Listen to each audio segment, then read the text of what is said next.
What's up, everybody? Perry, Eric, Carlos here, obviously. So we all went to go check out Scary Stories to Tell in the Dark. That's the name of the film, right? Yep. Kind of long name. I guess so. By the way, blame Perry for this review. No, blame Perry and me because I can't leave it solely on him. Oh my god. Yeah, I actually really didn't want to see this all that much, but Perry was like, yeah, we should go do it because it has potential. And after watching the trailer, the scary parts, with the monsters, those parts definitely have potential. So that's what I was kind of looking forward to it. Eric kind of wanted to go, but it looked different enough. Yeah. And honestly, the fact that it's being marketed as Del Toro's piece so much, like, it kind of subconsciously drew me to it, even though it's just a marketing scheme, because apparently Guillermo del Toro only was a producer and was like one of the 5 writers, so he actually didn't have much of a hand in this at all. But the trailers will definitely mislead you to think that he has a huge hand in it. Yeah. For sure. And 10 minutes into this film, it's clear that he does not have any hand in this film. Oh god, no. But let me just go ahead and say this before I start getting into the negatives, because this review will get into the negatives by everybody. But let me just go ahead and say this. I think for the audience that it was clearly made for and designed for, like, it'll work for them. Like I can't see a 12-year-old or like anybody between the age of 12 to 15 or 12 to 16 walking out of this movie thinking it's shitty or it sucks or just being upset about it. I can definitely see most of people in that age group walking out really enjoying it, because this film it's clear within the first 10 minutes that this is really only designed for them, and that's fine. It's gonna work for them. But if I'm actually critiquing this on a more objective level, this film has so many issues. I mean, a lot of it is with its writing. The writing is really bad. Oh my god. It's not only is it full of cliches, but it's just there's no charisma within the acting, within the writing. A lot of the chemistry between the characters does not feel genuine. Like, No, you don't really not buy at all. You don't buy that they're actual friends. You kind of get, but pretty much the whole time you feel like they're just saying lines, and it comes off really, really artificial. It's hard to get into it. Yeah, there was a lot of things about this film that had huge issues. Mostly, again, the writing. There's a lot of spoon feeding, a lot of exposition, and again, I get that it's a kids movie. It's for teenagers. It's supposed to be this kind of just not subtle at all, just easy, laid back horror fun movie. But there is a lot of lazy exposition in this that really dragged the film down in terms of being invested. I found it to be quite boring in a lot of places because of that. I found this movie start to finish boring. Oh yeah, same here. I want to take a nap now. Like, I really want to go home and take a nap. I get, like, I didn't find it like that boring as a whole. That boring. But in the parts where they were doing a lot of the exposition stuff, that was like that's when it became hard to bear. It was just all the info that it's like, okay, I really don't give a shit. I really don't care about any of this stuff. But I will say, I know I've been kind of like talking a lot and kind of owning this review right now, but one thing I will say is that the only thing that I was really looking forward to this film was the horror sequences, and I think most of the horror sequences worked well enough. Like, most of them were like I didn't think were bad sequences. Some could have been better. Some of them came off quite average, but there were some that I thought, like, okay, that worked fairly well. The one with I don't remember the name of the monster, but it's like the big blobby character with the long black hair. That was probably my favorite sequence of them all, because I just thought the camera work was used really well. The lighting was used pretty well. Even the sound design there was used well. Everything actually, I actually felt some tension in that scene. Yeah, definitely. Like, I felt some genuine intensity, and that to me was my favorite aspect. And again, like I was trying to say, like, the horror sequences, in my opinion, with the monsters, most of that is at least decent, in my opinion. Most of that. There's some things that I'm like, but most of it, I thought it was pulled off pretty decently. So, as a whole, just in my opinion, I think that, yeah, for kids and for teenagers, it'll hit home with them, but this is not a good movie. This is not a very good movie at all. Besides some good horror sequences, it's not good. Honestly, you could just go to YouTube and type in and just look for all the horror sequences and watch them, and it's just better that way. There's no reason for you to watch this whole movie. Yeah. At least if you're not a kid or a teenager. Yeah, guys, I'm gonna be real honest with you guys. I have almost nothing positive to say about this movie. I'm not even joking. Like, I don't agree with Carlos. I think most of the horror sequences were really boring, and the one he told me that he liked, I thought that was the best one. But I still don't think I mean, I don't know. Like it was okay. It was decent, but it wasn't. It's not gonna stick with me in my head at all. I was just giving like some of them credit, like even like this. I'm not gonna spoil too much, but like the second one with the kid, and he gets he's trying to run away from this with the toe and the stew, like all that shit that was going on. Like that one was pretty cheesy for almost all of it, but I thought the way that it ended when he was like beneath the bed, like I thought I knew exactly what was gonna happen. Yeah, I knew same here. exactly. Like the thing is, like I knew exactly what was gonna happen, but I gave it some credit because it allowed the silence and the tension to linger on for a long time, and it wasn't just like instant jump scare. Like there was a lot of like swift movements with the camera, a lot of like twisting going on with him going underneath the bed, and it didn't just instantly give you like a jump scare. So the fact that I let it linger on a bit and try to give you some tension, like I gave it some credit. But I do agree that like that one was probably my least favorite. It was just the most cheesy one out of all of them in my opinion. I even like the Scarecrow one a little bit better than that.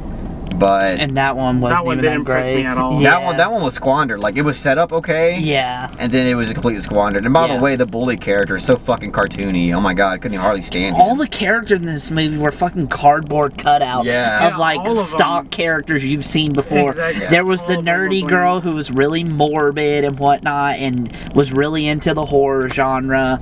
There was, instead of it being the token black kid, everybody, it was the token Hispanic Yeah, the kid. token Mexican. He was the worst fucking one of all of them. He was awful. No, dude. The one I hated the most was the Chucky character. The idiot, like the really like Yeah, stupid he was goofball. the most annoying one. He was unbearable. I mean, they wrote like He made the movie funny to me. yeah, there were some parts that it was just like it was funny because it was just Not it was intentionally outrageous. funny. Yeah, like not in a good way. Not like intentionally outrageously funny. Yeah. bad. That's how Yeah. it was funny. But Yeah. nobody looks good in this film. No. Nobody. Even Dean Norris, like Hank, the guy that plays Hank from Breaking Bad, he didn't even need to be in this Yeah. movie. Yeah, like there was no reason for him to be in this at all. And you know, it sucks because the lead actress in this film, the lead child actress, I don't know her character name because all these characters are so forgettable. Stella. Stella. She was definitely the one that had the most potential. She impressed me the most out of all the kid actors. Same. But like Perry said, sometimes the dialogue is just so bad that her performance gets dragged down by just bad dialogue. Lighting, this film in general is just so incompetently made. The lighting, it looked like there were a lot of scenes shot during the day, but they like color corrected it in post to make it look like it was nighttime, because there was a lot of hideous blues and grays. It was just like, not only is it a horribly written film, it's just a disgusting film to look at. It did look very artificial. Yeah. Normally I'm not so nitpicky that I'm just like, oh, the lighting is a little off. But no, like this movie had very distracting like lighting issues. Yeah. Like, why does it look so ugly? I thought a lot, like this movie just looks ugly. And it's so visually uninteresting. And like the dark, like all the dark scenes, like I said, it just want me to go to sleep. I'm like, because like it's just, a lot of this movie is like, literally nothing happening. That kind of makes me sound like a normie because, like, you know, I can see through. There's no plot. But no, I'm serious. Like, there's just like characters just like saying some dumb bullshit that you don't give a shit about, and it looks like there's virtually no light in the fucking movie. Like, I just It honestly looks like a Nickelodeon movie. It really felt like I was watching like a Nickelodeon like Halloween special. Yeah.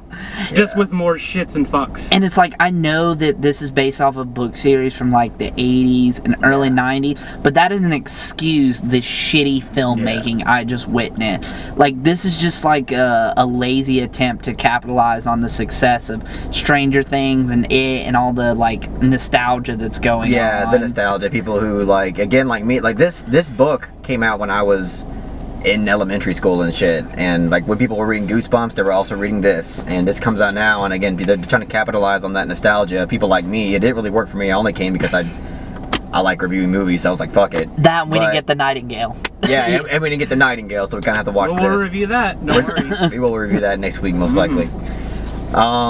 So yeah, it's trying to capitalize on that, and you know, The big issue with this is that I can tell that it was specifically made just to please the kids. And that's the biggest issue with it. It's like they didn't care about making anything that was that creative or genuine with the story or characters. They're just like, look, let's just make the scary parts like halfway decent, and that'll be good enough to make its money back, and that's it. But everything else, like, they were just like, nope, we're not going to care about that. We're just going to make sure that this is geared towards this age group, and we're not going to care about the quality. So that's just that, and that's really what the biggest issue it is with this film, in my opinion. No, you go ahead, Barry. It felt like a Blumhouse production. Like, it felt like something. It felt like a Nickelodeon production for me. Well, no. I'm saying Nickelodeon Blumhouse production. kind of like a mixture of both. But I could see like Blumhouse making a shitty horror film like this. I really could. Blumhouse makes the worst horror movie. They make the worst shit, period, besides like Whiplash. If that doesn't tell you weird. anything, like that we're comparing this to a Nickelodeon and Blumhouse production, I don't know what will. Yeah. So don't get tricked that, you know, Del Toro has any visionary hand in this, because obviously he doesn't. Because this definitely doesn't have. And honestly, like, I like the guy. I think he's a great director, but, you know, I'm not the biggest fan of all of his films. Like, there's other Mexican directors like Alfonso Cuarón and Robert Rodriguez. No, not Robert Rodriguez. No. No. But that you know, I feel like have more of a consistent, impressive artsy touch to them, and sometimes Del Toro just goes with the fun popcorn flicker route, which is fine. But I don't know. I'm not. I guess I'm saying, like, if I see his name on something, like, I'm not immediately thinking like, oh, I have to fucking watch that. Right. But I know that there is a lot of people who really do like the guy, and don't get tricked into thinking that this is gonna have any kind of touch from him, because it really doesn't. Well, the thing is, like, I'm not the biggest fan of Del Toro either. Well, I just haven't seen a lot of his movies, but I like that he exists and he's out there, because, in my opinion, he's like legitimately a visionary. Like, I feel like he's definitely earned like his name as one of like the most like popular auteurs like and filmmakers of this like generation, I guess. Like, I'm just very happy he exists, because like he's very creative, and even though like they don't like speak to me like emotionally or anything, his movies, I feel like he has so much to offer. But yeah, just because his name is on it, like, especially if it's produced, it doesn't mean that I'm gonna love it. I mean, I loved Pan's Labyrinth, obviously. I've never I think seen it. By the way, you gotta watch Pan's Labyrinth. That film's a masterpiece. I'm telling you, man. Like, it really is a masterpiece. That movie gets all the credit that it's been given. It definitely deserves it. But I mean, like, the Shape of Water, I think it's a good movie. I don't think it's like that amazing, but I think it's a pretty good movie. Yeah, nothing about it made me want to like go back and revisit it. Yeah, and I know there's some people who really love The Shape of Water, like, it's a lot. a really good movie. There's people who think it's a masterpiece, but I'm not one of those people. I think it's definitely a good movie, really good, but not as fantastic as some people think it is. Yeah, I feel the same way. But I'm trying to think of any other movie that I really, really like from him, but I don't. Like, I mean, even Hellboy 1 and 2, like, I'm sorry, I know there's Hellboy fans out there.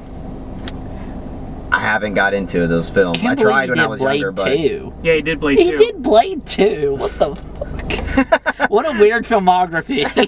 Yeah, and then he said he did Pacific Rim. Yeah, Pacific Rim, that's a fun action flick. I watched it once when it came out. It was good. It's good for the genre, but...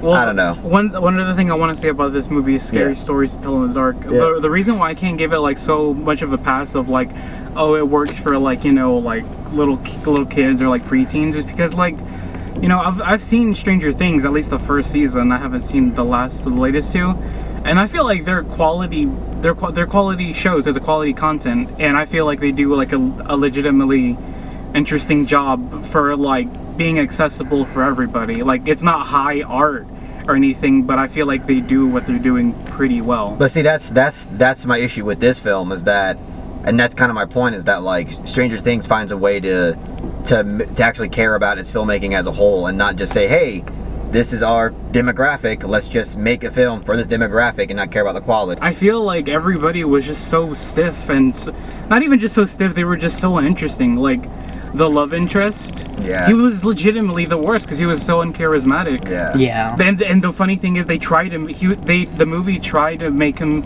as if he was like the very charismatic person, but he was Oh my god. He was like a vacuum cleaner for charisma. He just sucked it all out.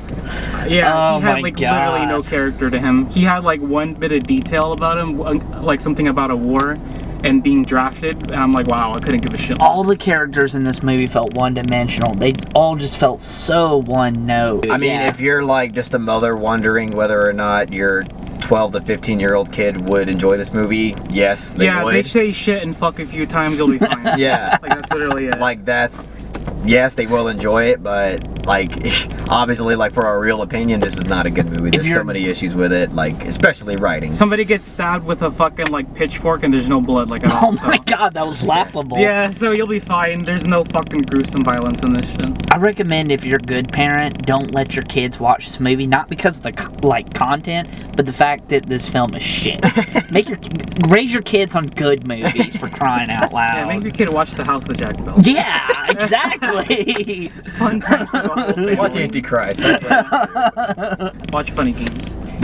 A lot of the scares in this movie, I will have to say, do rely on like quick jump scare type shit. Yeah. Too. Yeah, and the jump scares where there's just like a loud like audio cue to like amplify it. I mean, I think some of the jump scares weren't that bad because I've seen them done way worse. Yeah, like the in Crystal movies. La Llorona has Yeah, the them Crystal La much Llorona has worse. all the worst ones. So this Yeah. one incorporates jump scares a little bit. Yeah, You know, it's not overbearing with it. Yeah, yeah. That's one thing. At least it didn't do like the fake out jump scares like 24 times like a lot Yeah. of other horror Yeah, those films are like do. the most fucking. It did it a couple It did like 2 fake jump Yeah. scares, which Yeah. I saw them coming. The so- Yeah, first jump definitely. scare was a fake jump scare. So Yeah, it was actually. I just see no reason to ever watch this movie. No, I'm never gonna watch the movie. Yeah, ever never again.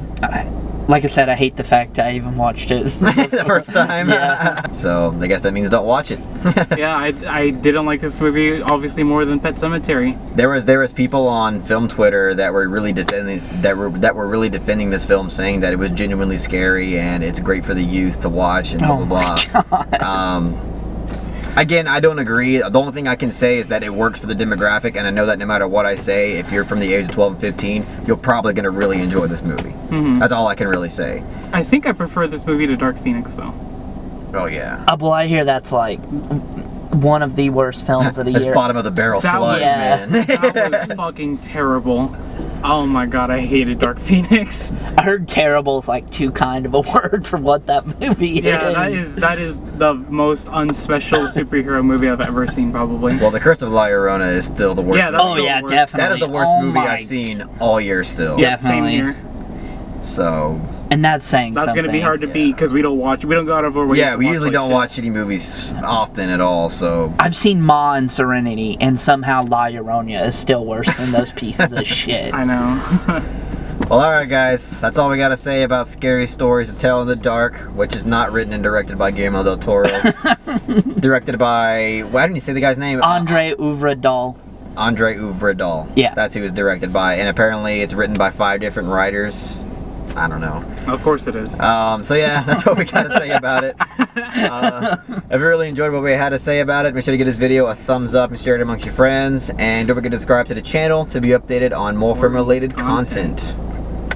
I did it. Check you guys later.